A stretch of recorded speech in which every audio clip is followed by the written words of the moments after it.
Starve the beast.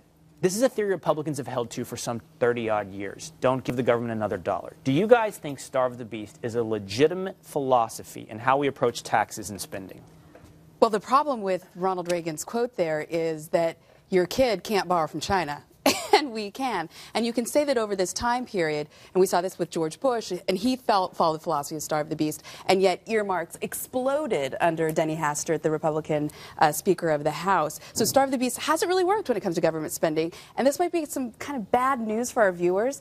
Reason Magazine has looked at this question, and government spending goes up the most when the same party controls the White House and Congress. So Gridlock. Gridlock is the best thing to try to contain government spending. Let me underline what you just said, Amy, because it's an important point. And you answered the question, I think, at least 80% of the way. Does starve the beast work? Well, what we have learned is the government's intake, its spending, the government spending is not limited by how many tax dollars it intakes. They borrow the difference. They're driven. They're dedicated to the spending and the tax serves as no lever on them. It serves as no disciplinary effect unless you say, well, had you given them that dollars, they would have spent it and borrowed more money.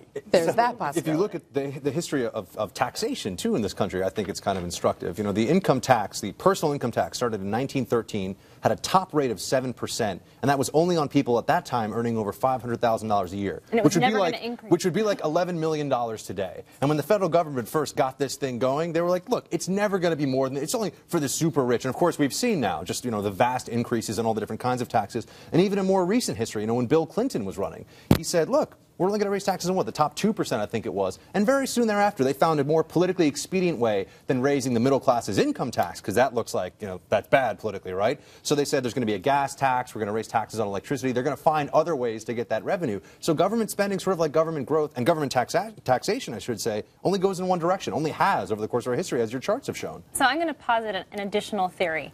I actually don't buy into it completely. Starve the beast.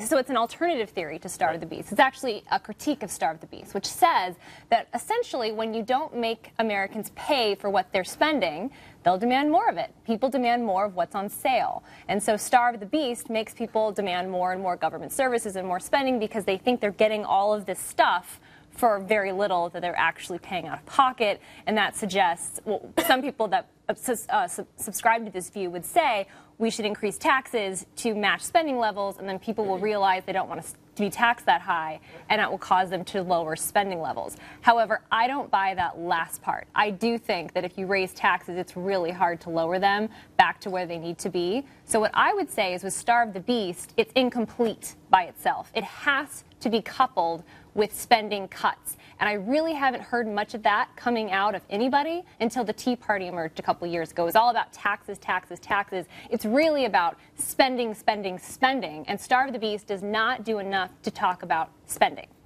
Well, the other element of starve the beast is it's not just don't give the government a dollar. It's give them only enough to cover our basic services and needs. And I think if we all accept that the government is going to find ways to borrow, to tax, and to spend, then you have to assume, okay, we need to get to the point where it is so bad to live in this country because our bare services are being met, and that's it.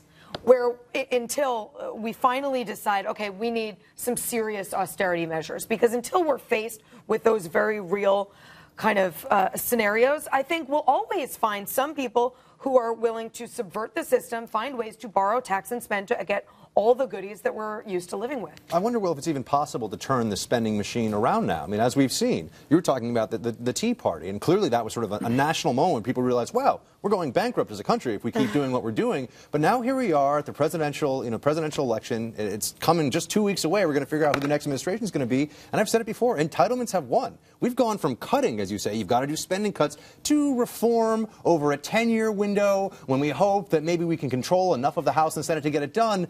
I worry about this because it's always more popular to give people stuff than to take it away. It's a very simple rule.